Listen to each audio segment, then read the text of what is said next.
Okay, we just crossed the border into Montenegro. Sometimes I wonder if they have no idea what we're doing here in the road. It's seriously beautiful here. It's so beautiful.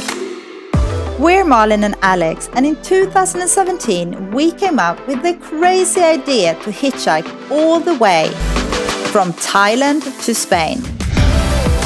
This is our story.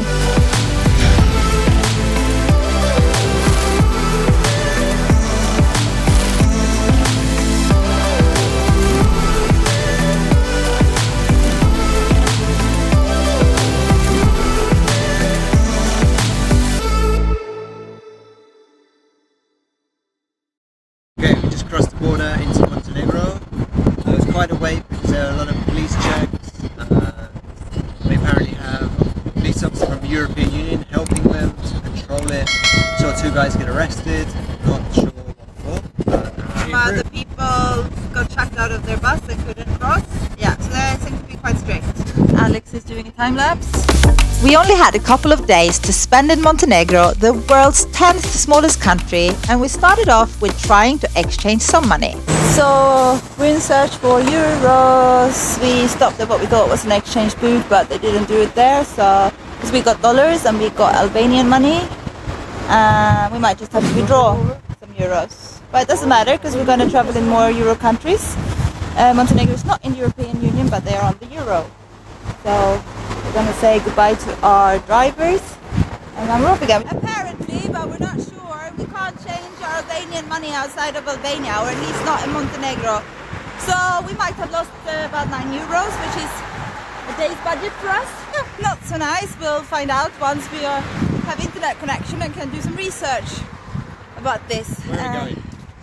I don't know. We're going to head towards Sveti Stefan.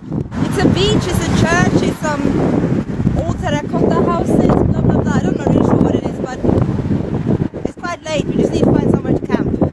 It's very smoky everywhere, so I don't want to sleep on the mountainside.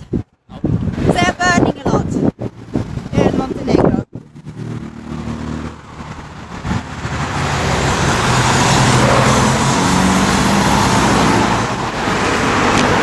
New country. First time hitchhiking here. Let's see if we have any luck. We haven't read anything about hitchhiking in Montenegro, so we don't know if it's supposed to be the same as in Albania or not. Oh, he was close. Is he? Is he? Possible ride from, I can't see which country. Maybe Montenegro, maybe not.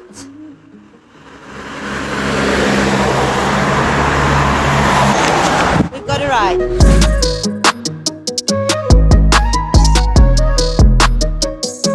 We got a ride about 2 kilometers to the junction. So at the junction they are turning inland.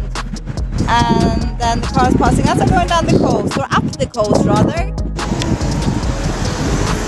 Stop, stop, stop, stop. They have the funniest body language sometimes, the drivers, when they're communicating with us. Sometimes I wonder if they have no idea what we're doing here in the road. Sometimes they just give us thumbs up and say hello and that's about it. Or make funny gestures and funny faces. It took us over an hour to get that ride. First, no one stopped. Then we walked up the road a bit to find a restroom, and meanwhile Alex was in there and I was standing on my own with all the bags on the road. A car with 2 guys stopped and asked if I needed some help. We are looking for a camp spot. We're in a car with a Swedish guy and a Danish guy. We are! Hello!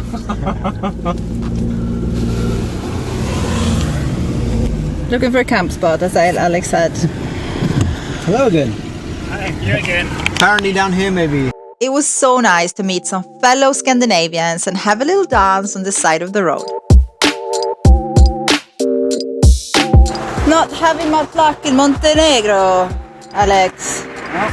Not with hitchhiking, it's very slow hitchhiking, and we can't find a camp spot. Why is that, Alex? Too hilly and scrubland.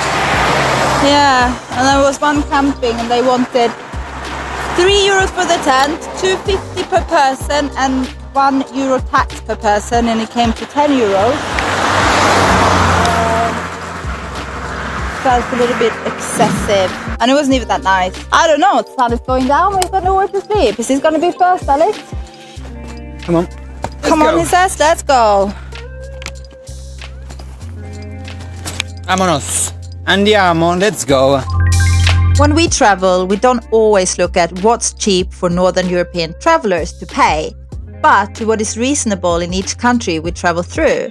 And this journey in particular was done over a longer period of time and on a very restricted budget. You guys get what we mean, right? So we are feeling very unsure about wild camping in Montenegro. We haven't been able to find a good spot. Alex found this spot by a house that is not in use. It's over here. The house over there. This is the view from it. We're much higher up than the actual road, so we shouldn't be seen unless people look up here. And why would they look up here? That's what Alex says anyway. Yeah, I'm not sure. So Marlene's chopping up some little delicious Frankfurt Sausages. So healthy. You know, when you camp, you should eat what you eat at home. Not eat a lot of sausage. Not. Alright, well, we got a lot of vegetables to go with it, so it makes up for it. And over here we have la pasta. Here's the sunset, just finished. Got a nice view from our camp spot. A little bit open, so we're going to put our tent up when it gets a bit darker. Yeah, and so everybody can see us when we shine with our torches. Yeah, no torches allowed. Anyway, ciao. Morning.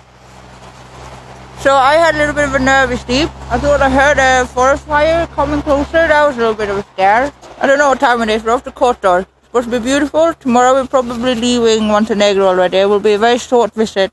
I put makeup on. Can you see? It's very unusual. It doesn't happen more than like once every 4 months nowadays. Alright, see you later.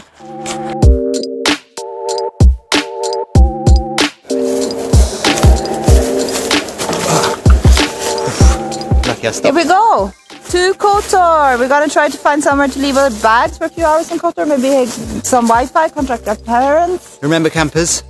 Yeah. Always take your rubbish. Yeah. Did you get all the water bottles? Yeah, let's go. He got all the water bottles. We're off. Here we go.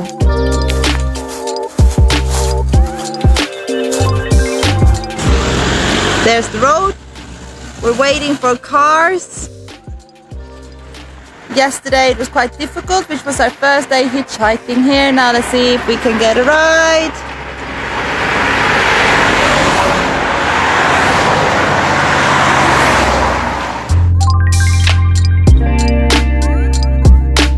So we got a ride to Budva.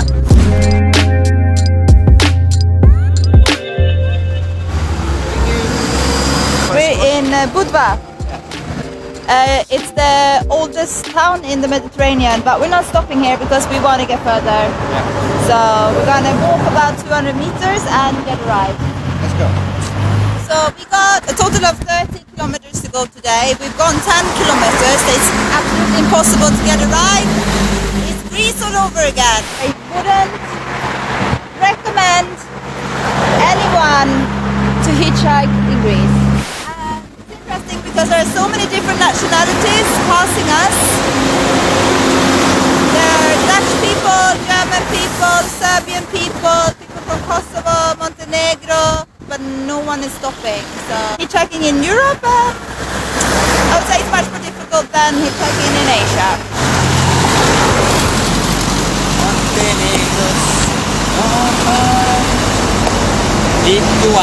Montenegrinos! Italianos no paran, autostop impossible. Montenegro was definitely not as easy to hitchhike as its neighbor Albania. It took us over an hour to get a ride in Budva, and then we had to get another ride to Kotor, a town that we were pretty excited to visit, and you will see why in just a minute. We are in Kotor, Montenegro. We have the old city wall right behind us, right behind you. Looks nice. How many cars did we get in? 1, to 3 cars to get here. Took ages, took hours to get here, and it was only 30 kilometers. It looks really nice. A bit touristy, but Yeah, lovely. we need to find somewhere to have like a coffee, a little bit of Wi-Fi, and ask if we can store our bags. And then we're off again to explore the city. Kotor is a tiny coastal town on the Bay of Kotor and the Adriatic Sea, and it's mainly famous for 2 things: its old town and the port, both of which you can visit in only a couple of hours. Kotor, which is a medieval town and a UNESCO World Heritage Site, was built between the 12th and the 14th century and is completely surrounded by beautiful fortified walls. The pedestrian-only cobblestone streets are windy and narrow, with historical monuments around every corner and plenty of neat little bars and restaurants where you can have a refreshing drink or meal to fill your tummy. Something we loved about Kotor was that although being a tiny town, it's pretty easy to get lost there, as nothing is built in a straight line. Come here, Alex. hello. We've been around Kotor, It's very the nice. old town. We went to a little pub / restaurant where I tried to use my computer. No couchsurfing hosts have contacted us anywhere. So we're without couchsurfing hosts. So who knows when we will have a coffee shower next time. And now we're going to cross this bay. You can't really see the water, but we're going to cross this bay. And then we're going to try to get a lift and we're going to go around it. Around this big mountain. Around that big mountain and to the top of it. Kind of on the other side over there. So we're going to see if we can find somewhere to camp there. Because it's a good spot, because tomorrow we're going to have to cross with the ferry. We don't know how much that costs though. I'm going to try and hitch a ride and then get it for free. Yeah, we'll see. And then tomorrow hopefully we're off to Croatia. Croatia, where we don't have a couchsurfing home. Organized camping is very expensive there. You can always do, we read about earlier, stealth camping, which is where you don't put your tent up, you just sleep in your sleeping bag. Yeah, could do That might be an too. option. It is so strange to hitchhike in Europe because we go like really short distances every day. Like in China, we would go like 300 kilometers in a day easily, sometimes 600 kilometers. In Thailand, the furthest we went was 600 or 700 kilometers in one day.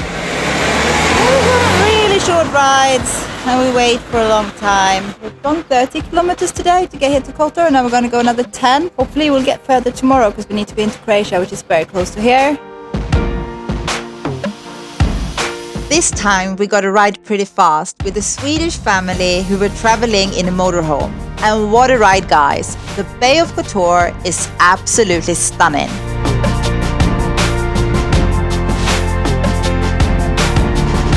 Okay, I've forgotten your names already. So Andrea, You can't forget her name. Marlin, yeah. Luis, Tim, Andrea. Andreas. Yeah, Like my brother. Yeah. How can you forget? So they're giving us a lift outside of Kotor to their campsite, and now we're going to head on. Second Swedish person that has picked us up. Yeah, in 2 days. In 2 days, yeah. Crazy. Done a little clean from the lens. So how far do you think we're from our possible camp spot? I think we're a couple of kilometers maybe. It's seriously beautiful here. It's so beautiful, isn't it? Yes. We can't say this enough, guys. The Bay of Kotor is something special. We walked along the water until we found a tiny little spot to pitch our tent for the night. Well, this is our camp spot. I'm a little bit worried that we're gonna get washed away if it gets very windy or a big boat passes really fast. 2 cruise ships have passed already and we're still standing. They didn't even leave any waves. It's only the small fast boats that do. Isn't that right? Correctamundo. Here's our tent. There's Alex. We've got some neighbors over there. They're probably leaving soon. Yeah, and we've got a nice view. Nice sunset. Look at that. It's beautiful. Montenegro. We're leaving tomorrow. Spending only 2 nights here, but you're a beautiful country. Morning. Hello. What do you think to this campsite, Alex? Very nice, isn't it? I was expecting views. more mystic vibes this morning. We woke up too late, no? No, I just don't think it wasn't it. But I'm a little bit hungry, so shall we eat? Yes, we should. We are leaving our little paradise go to Croatia to see if we have any couch surfing acceptance. I don't think we have though. No, it doesn't look very promising. We really want to go to Dubrovnik, but we can't afford to stay in a guest house or camping because it's super expensive. So we'll see.